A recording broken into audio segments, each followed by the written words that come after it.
dématérialisation représente un enjeu majeur dans les domaines économiques, sociaux et technologiques. Aujourd'hui, la majorité des documents peut être dématérialisée. Depuis la loi du 13 mars 2000, un écrit électronique a la même valeur qu'un écrit papier dans la mesure où un certain nombre d'exigences en termes d'authenticité, d'identité de l'auteur de l'écrit et de conservation sont garanties. La dématérialisation est devenue une réalité pour les administrations et les usagers.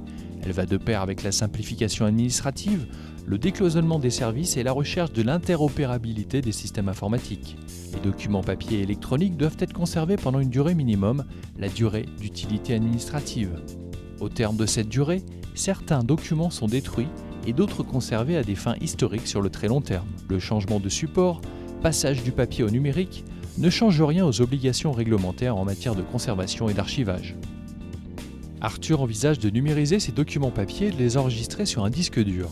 Mais avec un tel système, l'intégrité des documents n'est pas assurée et les contrôles d'accès ne sont pas gérés. Maintenant, il comprend que l'archivage électronique se distingue de la sauvegarde et du stockage. Arthur continue de chercher une solution et d'évaluer différentes propositions.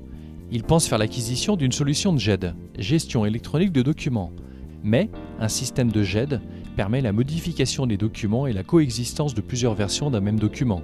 Il sait désormais qu'un système de gestion électronique de documents n'est pas, parfois, assez sécurisé.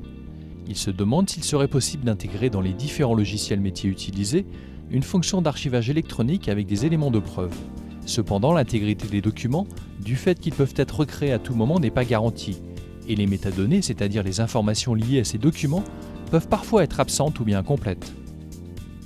Arthur se demande quoi faire pour conserver d'une manière fiable ces documents électroniques. Qu'est-ce que le CEDA ? Qu'est-ce que l'OIS ? La norme NFZ 42013 peut-elle m'être utile ? Saura-t-on lire dans 20 ans un document créé aujourd'hui ? Quelle garantie quant à la constitution du patrimoine historique ? Arthur rencontre finalement Madame Expert Justine. Justine connaît et maîtrise l'ensemble des opérations et normes à mettre en œuvre. Elle lui parle des conditions indispensables à réunir pour qu'un document électronique ait la même valeur juridique que son homologue papier. Il sait maintenant que ces documents électroniques doivent être conservés dans un système d'archivage électronique fiable et pérenne.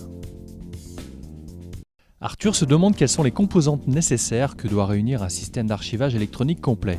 Justine lui apporte des réponses précises. Le système d'archivage électronique, que l'on appelle aussi SAE, doit être capable de relire les documents pendant toute leur durée de conservation. C'est ce qu'on appelle la pérennité. Le SAE doit pouvoir vérifier que les documents conservés n'ont pas été altérés ou modifiés. C'est ce qu'on appelle l'intégrité. Le SAE doit disposer de moyens permettant de mettre en sûreté les documents. C'est ce qu'on appelle la sécurité. Il doit aussi être capable de tracer toutes les opérations effectuées sur les documents, c'est ce qu'on appelle la traçabilité. Et le système d'archivage électronique doit pouvoir être capable de s'assurer que la liste des documents conservés est bien conforme à ce qui a été déposé, c'est ce qu'on appelle l'exhaustivité.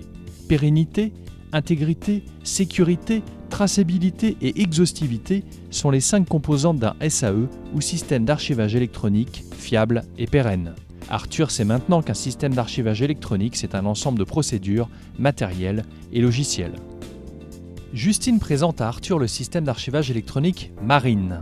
Dans la solution Marine peuvent être archivés tous les flux dématérialisés liés aux téléprocédures, tels qu'Acte, utilisé pour le contrôle de légalité dématérialisé, ou Helios, utilisé pour les flux comptables vers le comptable public.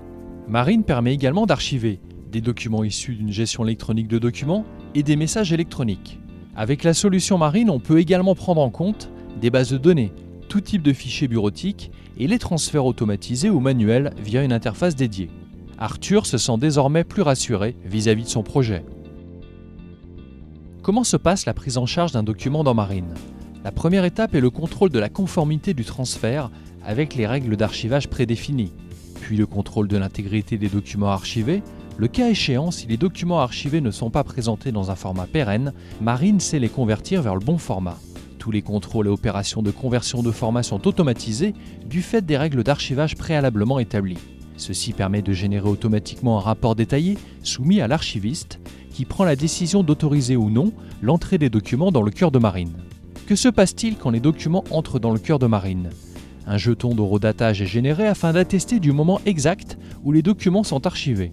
Ceux-ci sont alors dupliqués et mis en sécurité. D'autres opérations sont effectuées régulièrement par Marine. Le contrôle de l'intégrité des documents archivés et de leurs métadonnées, la journalisation de ces contrôles, la gestion du cycle de vie des documents archivés et la suppression, selon un processus sécurisé et conforme à la réglementation sur les archives, des documents devant être éliminés.